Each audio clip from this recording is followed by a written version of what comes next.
Good morning to all my friends and family, and welcome to this episode of my YouTube channel, Jim's 5am Club. As you can see, it's dark, it's pre-dawn, another wonderful day, Wednesday. It's the dawn or the pre-dawn before Wednesday. And you've got no idea how excited and how happy I was yesterday going to Dimmicks and walking around and looking at all the wonderful books that are available for sale, most of which are about $20, $30 or even $40. And I looked at all the bestsellers and all the various self-help books on psychology, books on philosophy, books on every possible topic that can cross your mind. And I just said to myself, all of these books that I was surrounded by and immersed in are books that I've been able to summarize and deliver in my 5am Club.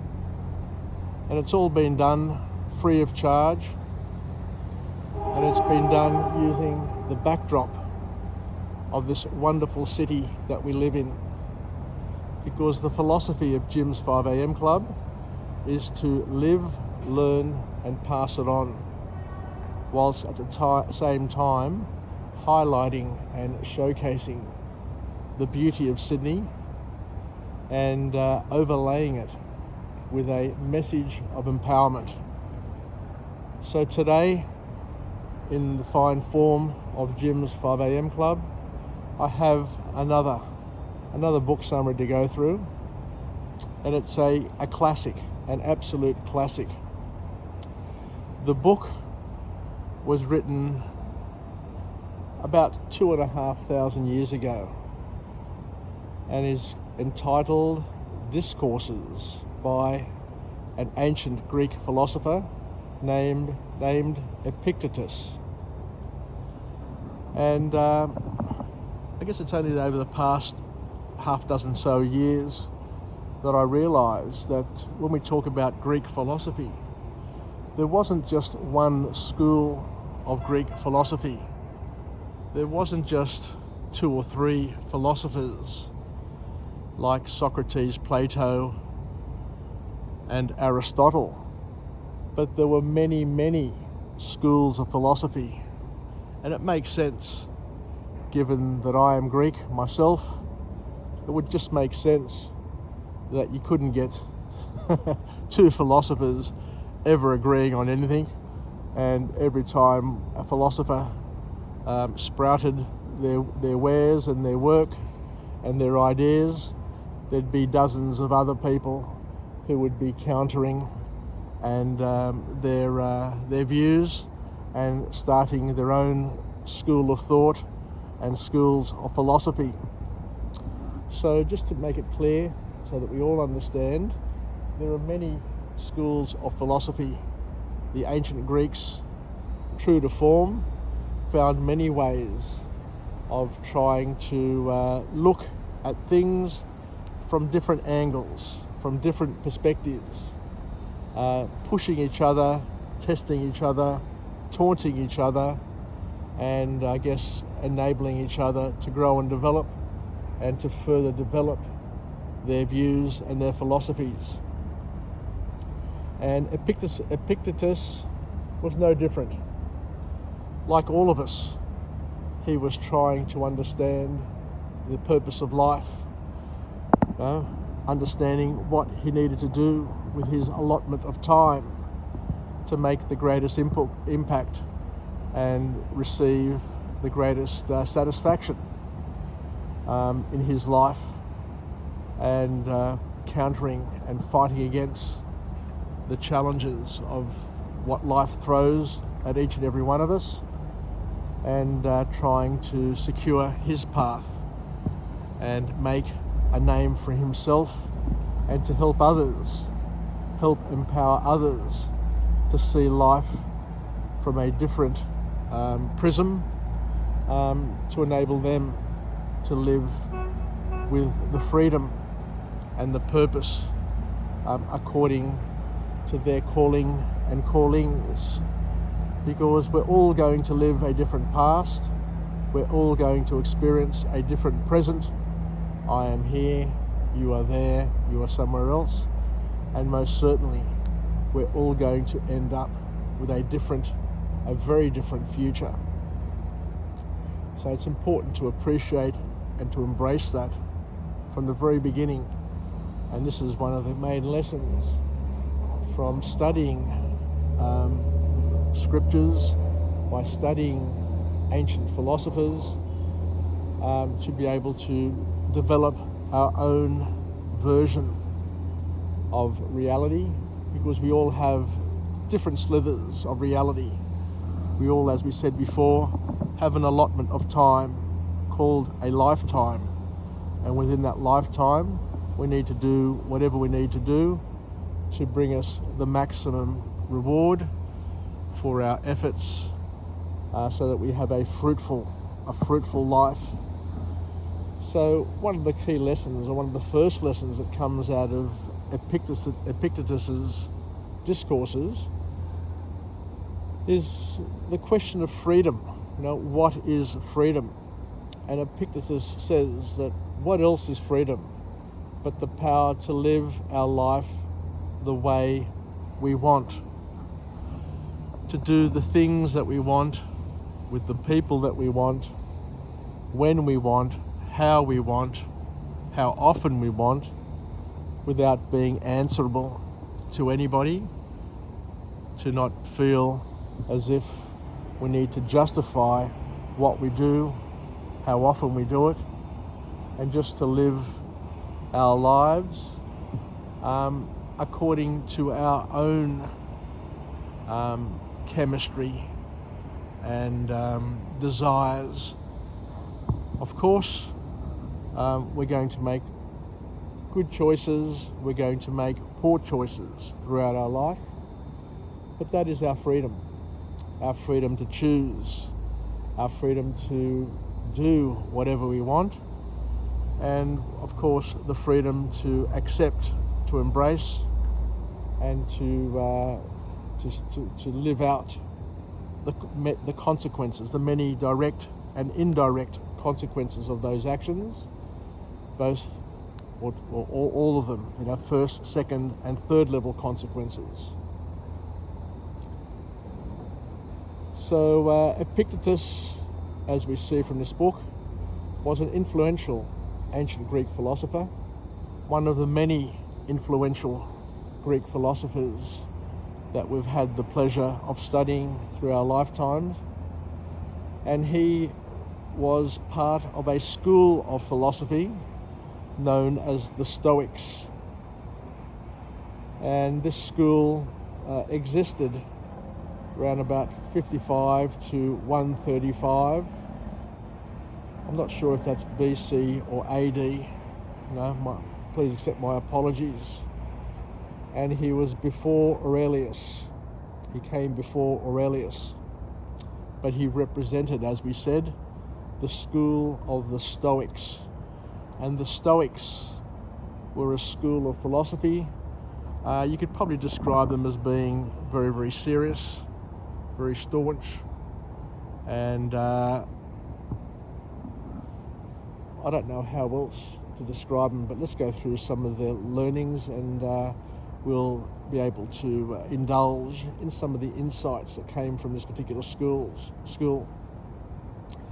So some of the valuable insights that came from this school of philosophy, according to Epictetus, is that we gain valuable insights into man's purpose on earth, the meaning of our challenges, our hardships, in order to understand the bigger picture of life.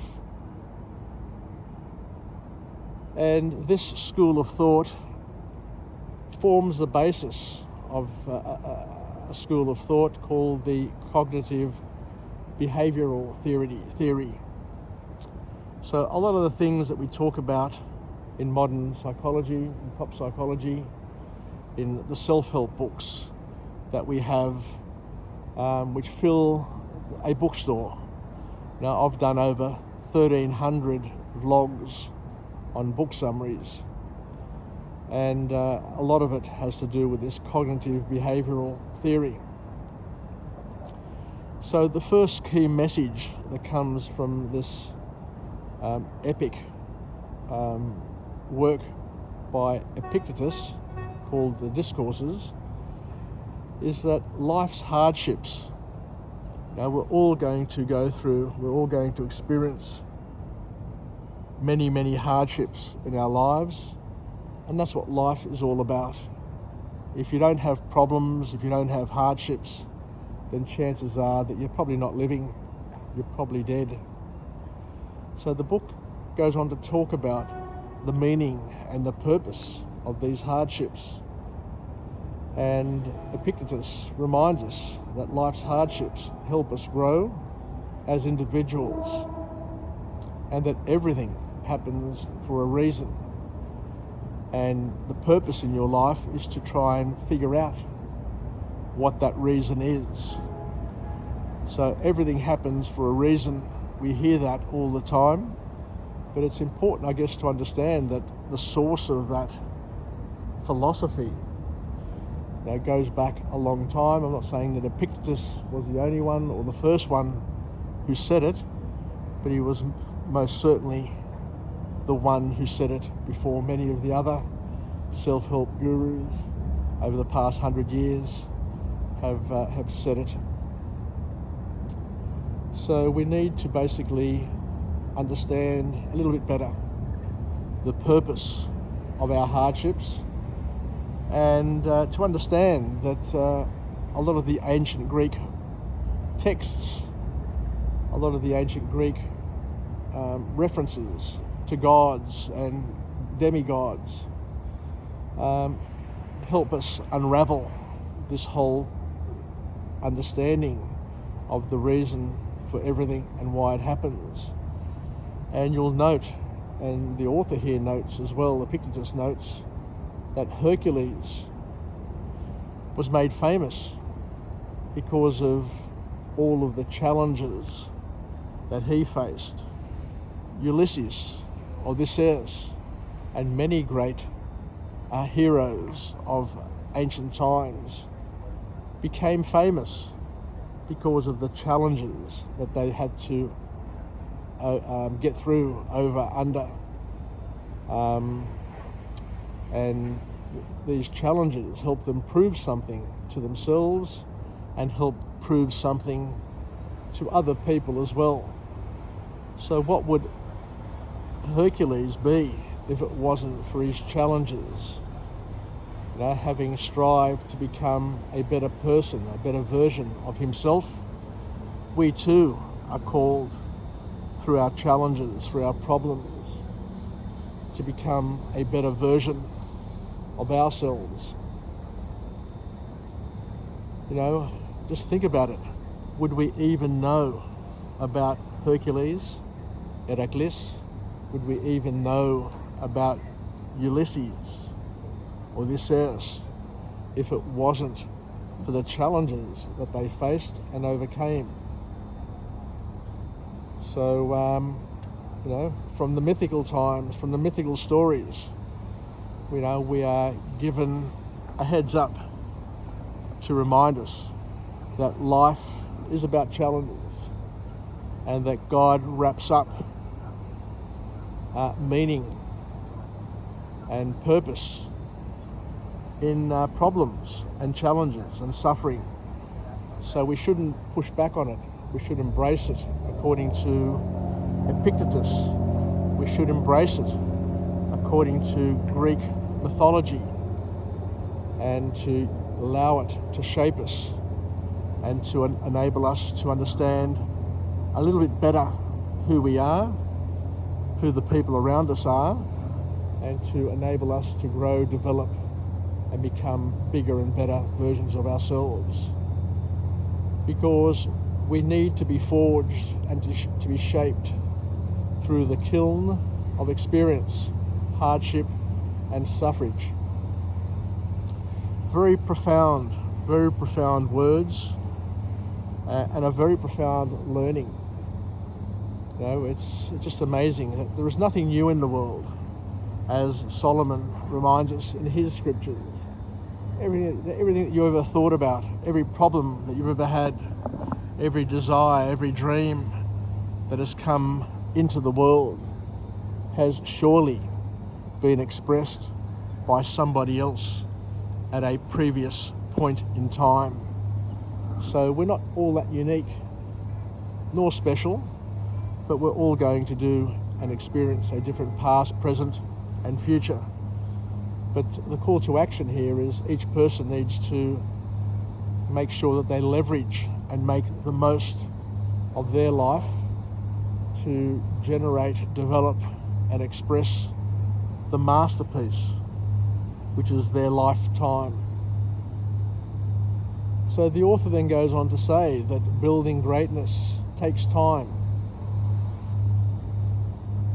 Each of us need time to fully express our greatness, our love, our personhood. And Epictetus reminds us that even grapes and figs take time to grow and to ripen. You know, you can't rush the process. Life isn't supposed to grow you fast and then stagnate there. There is a general and a productive purpose to what we do, and growth is incremental. We grow in small steps, and occasionally life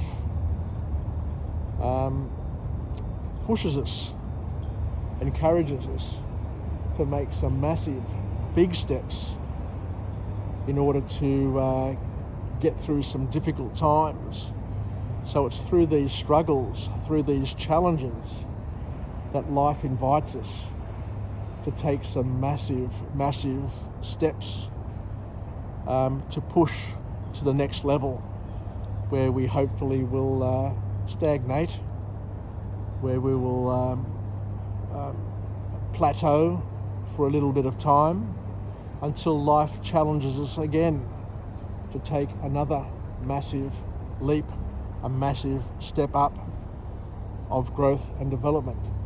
That's the process. That's the way life works, according to Epictetus.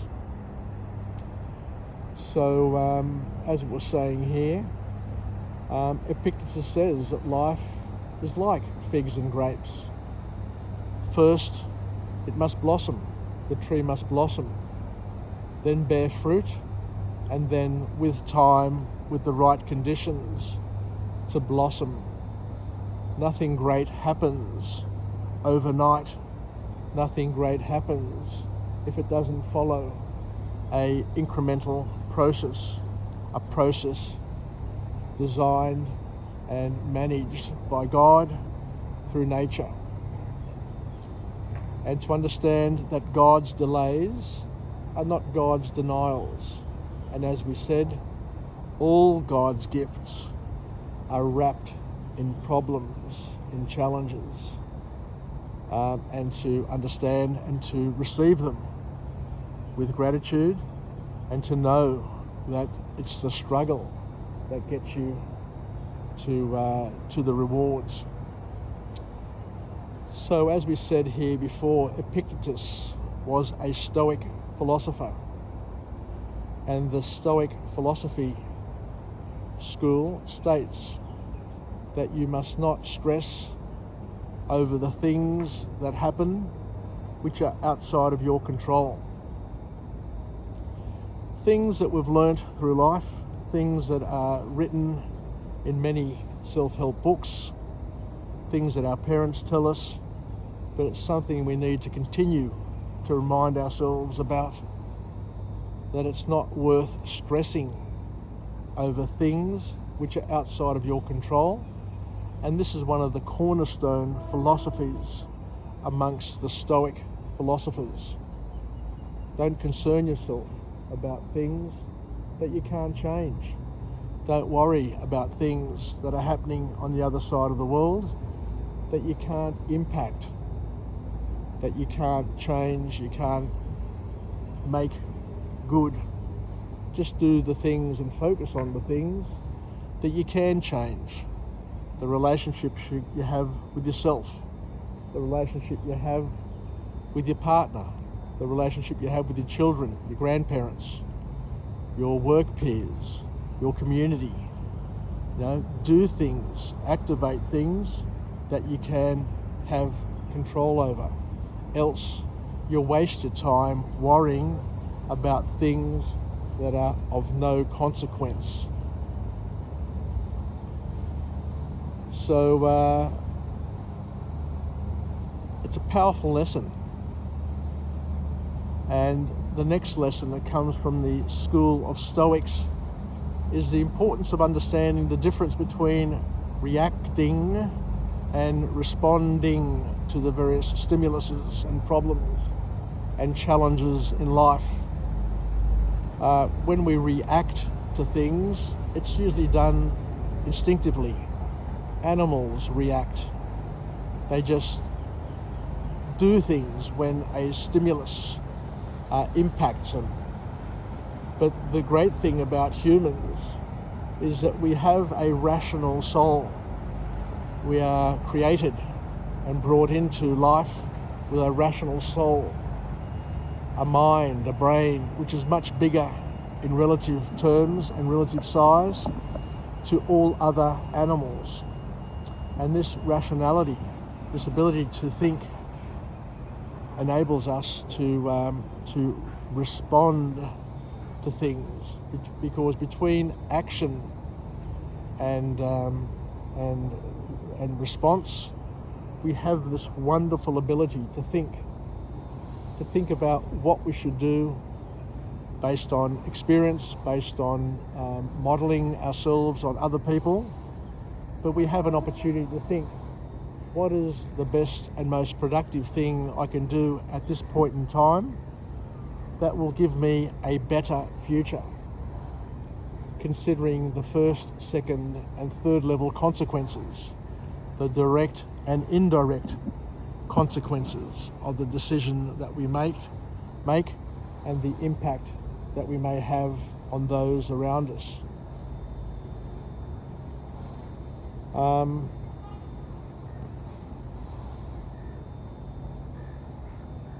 So we need, I guess the point is, the key point coming from the Stoic philosophy school is we need to target our focus and to respond to things and to understand that there is both good and evil that exist in our world, in our lives, in our mind and in our will.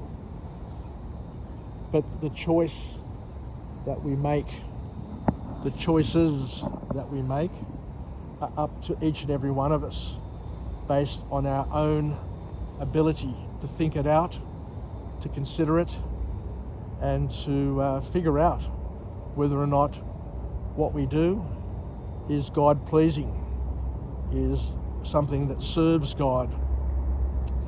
Does it serve other people?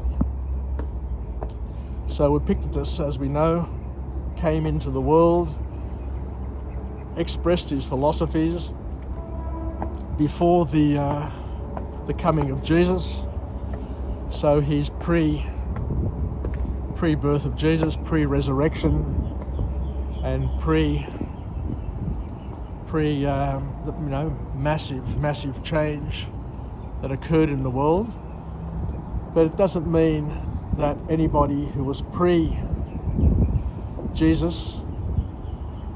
wasn't in a position to be able to express and to generate thought processes that would lead and pave the way for Greek thought being used to contemplate, to recognize and to express the coming of God, the dwelling of God with mankind. A lot of people don't understand and don't realize that the scriptures, the New Testament, was written in Greek. expressed in Greek and captured Greek thought that had been spread among the civilized known world by Alexander the Great, his conquests, but also the investment in terms of education, in philosophy, and all of those things that followed for the next 300 or 400 years until the birth of Jesus. So there you go. Another wonderful book summary, another awesome opportunity to spend some quality time together. It's a beautiful morning. It's a lot balmier today than what it has been other mornings. So even though we are into autumn, it comes and it ebbs and flows. Some mornings are cooler, other mornings are more summery. Today is more of a summery sort of day, but it just goes to show that incrementally we're pushing into winter through this transitional period known as autumn, which gets us prepared in an incremental way. Sorry about that. And as we said, we had a wonderful opportunity yet again to go through another book summary and learn a wonderful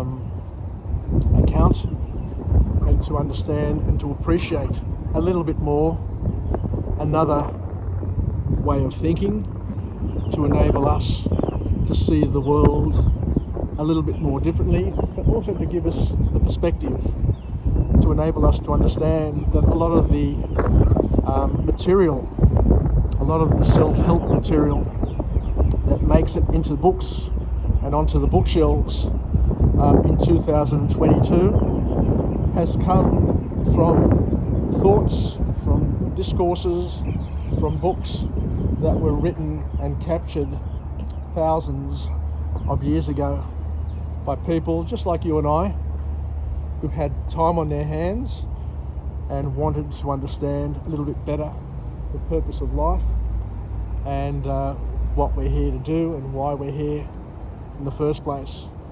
So thank you very much for joining me on this episode of Jim's 5am Club. I'll just head to the train station. I start work at 7 o'clock. I get up half an hour earlier every day in order to